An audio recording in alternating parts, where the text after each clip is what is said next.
सोहन और मोहन के मन में अपनी वयोवृद्ध माता के प्रति बहुत ही ज़्यादा श्रद्धा के भाव थे।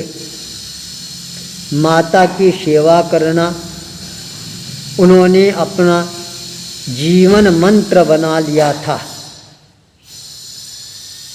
मोहन 80 वर्ष की अवस्था में पहुंच जाता है। सोहन 70 वर्ष की अवस्था में था। उन दोनों की मातुश्री 135 वर्ष की अवस्था में पहुंच चुकी थी। माँ का मन पुत्रों के ऊपर बहुत ज़्यादा स्नेह बरसाने वाला था। बड़ा पुत्र है, वह ये चाहता था माँ मेरे पास में रहे और मैं तहे दिल से अपनी माँ की सेवा करता रहूं। दोनों के घर पास पास में ही थे। बड़े पुत्र के पास में माता आराम से रहना प्रारंभ कर देती है, पर छोटे पुत्र का मन है वह हमेशा जलता रहता था। मेरी माँ है, उसकी सेवा करने का अवसर मेरे को क्यों नहीं प्राप्त हो रहा है। पर बड़ा भाई किसी भी हालत में अपनी माँ को अपने घर से बाहर नहीं जाने दे रहा था। छोटे भाई के मन में इतनी ज़्यादा उग्र भावना जागृत होनी प्रारंभ हो जाती है, कुछ भी हो जाए मेरे को अपनी माँ का सेवा करने का अवसर है, यह प्राप्त करना ही है। इसका उपाय है वह खोजना प्रारंभ कर देता है, पर चारों तरफ दिमाग दौड़ाकर हार जाता है। कोई भी उपाय है उसकी समझ में नहीं आ रहा है।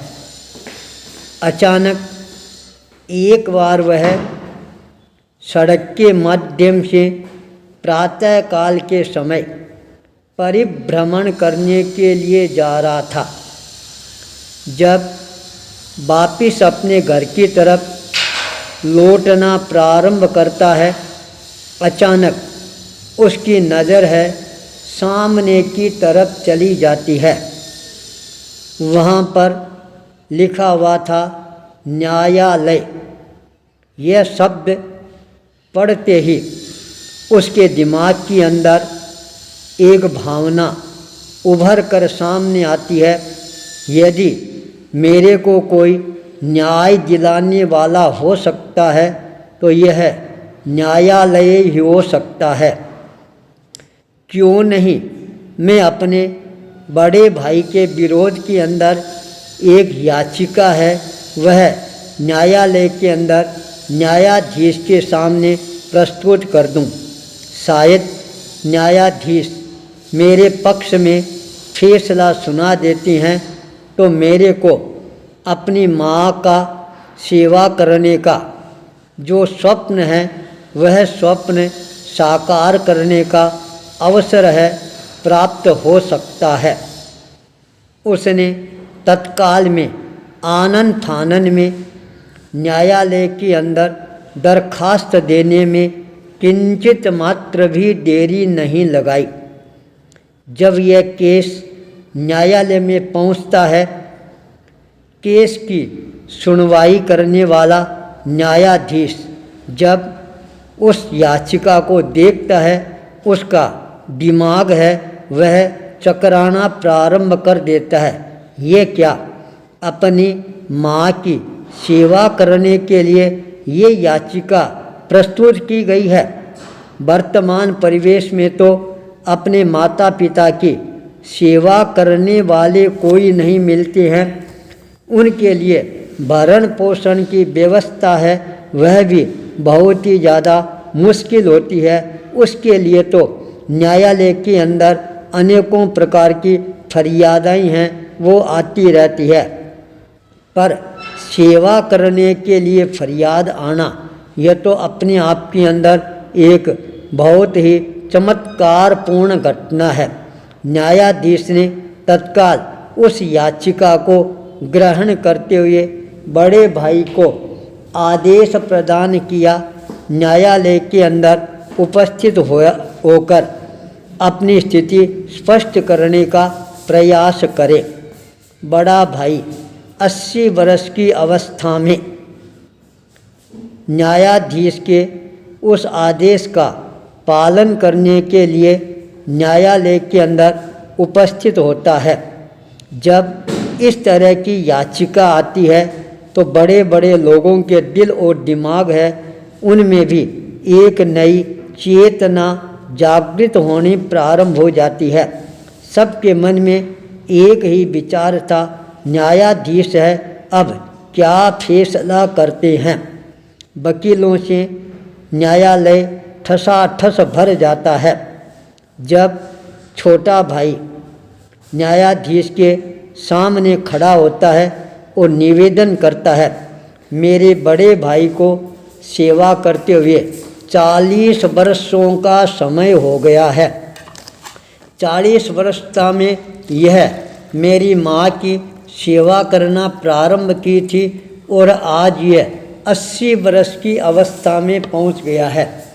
इसका शरीर है वह जर हो गया है, क्यों नहीं अब सेवा करने का अवसर है वह मेरे को प्रदान किया जाए।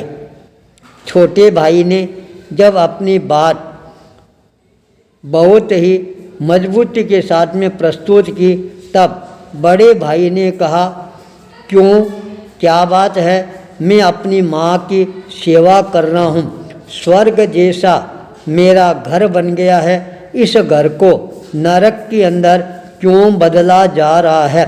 मेरा शरीर है वह भले ही जर हो गया है, पर मेरी भावना है वह बहुत ही ज़्यादा माँ के प्रति श्रद्धानत है, इसलिए मेरी इस बनी बनाई बगिया को है वह कभी भी उजाड़ने का प्रयास नहीं किया जाए। पर छोटे भाई की वेदना को सुनकर न्यायाधीश है उसका मन है अपने आप ही पसीजना प्रारंभ हो जाता है। न्यायाधीश ने आदेश जारी किया, बड़े भाई का शरीर है यह जर हो गया है, अब यह सेवा करने में उतना सक्षम नहीं है, इसलिए अब सेवा का दायित्व है वह छोटा भाई ग्रहण करना चाहता है। तो आज से मैं यह आदेश जारी करता हूँ, छोटा भाई है वह अपनी माता की सेवा का दायित्व है वह ग्रहण करें। यह बात सुनते ही बड़े भाई के आँखों में आंसुओं की धारा है वह बहने प्रारंभ हो जाती है। जब माँ को वहाँ पर बुलाया गया, पूछा गया, माँ जी आपकी क्या इच्छा है। जब वह 135 वर्ष की वयोवृद्ध माता न्यायालय में आती है, उसका शरीर केवल 35 किलो का रह गया था। उसने कहा, मेरे लिए तो दोनों बेटी हैं, दाईं आंख और बाईं आंख के समान है। जहाँ भी मेरी सेवा होगी मैं वहाँ पर रहने के लिए खुश हूँ, तैयार हूँ। माता जी की ये बात सुनकर और ज़्यादा न्यायाधीश के मन के अंदर प्रसन्नता के भाव उमड़ते हैं। माता हो तो ऐसी हो जो अपने दोनों बेटों को दाईं आंख और बाईं आंख के समान मानती है। पर बड़ा बेटा इस न्यायाधीश के फैसले से इतना ज़्यादा विचलित हो जाता है, उसके आँखों की जो धारा एक बार प्रभावान होती है वह रुकने का नाम नहीं लेती है। बड़े भाई के आँखों से बहती हुई अश्रुधारा को देखकर स्वयं न्यायाधीश की आँखों में भी आंसुओं की धारा बहनी प्रारंभ हो जाती है। यहाँ तक वहाँ पर खड़े जितने भी बड़े बड़े वकील आदि थे उनकी आंखों में भी आंसुओं की धारा है, वह बहनी प्रारंभ हो जाती है। वास्तव में माता की सेवा करना है, वह एक तरह से अपने घर के अंदर स्वर्ग का साक्षात्कार करवाना है।